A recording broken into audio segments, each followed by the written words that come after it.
Serikali ya Kenya imethibitisha kuwa zaidi ya Wakenya 200 wanaopigana katika vita vya Ukraine wamejiunga na jeshi la Urusi, huku mitandao ya ulaghai ya uajiri ikiendelea kufanya kazi ndani ya Kenya na Urusi.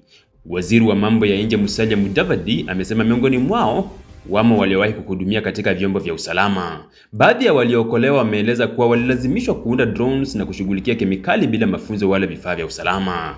Rais William Ruto ameiomba serikali ya Ukraine kuachilia raia wa Kenya waliokwama katika maeneo ya mapigano. Serikali imepokea taarifa za majeruhi miongoni mwa wale walioingia Urusi, wakiahidiwa malipo ya hadi dola 18,000 za kugharamia visa, usafiri na makazi. Wengi wanadaiwa kudanganywa kupitia ahadi za kazi nzuri kisha kutupa moja kwa moja vitani au katika kazi hatari. Kenya pia inafuatilia ongezeko la raia wanaoingizwa katika uhalifu wa kulazimishwa nje ya nchi, ikiwemo biashara ya dawa za kulevya na ajira za utumwa wa kisasa. Serikali ya Ukraine inasema kuwa takriban Waafrika 1,400 wanapigana Urusi, wengi wao wakidaiwa kudanganywa au kupelekwa bila kuelewa madhara. Hii ni pamoja na raia wa Somalia, Sierra Leone, Togo, Cuba na Sri Lanka ambao sasa wapo katika kambi za wafungwa wa vita nchini Ukraine.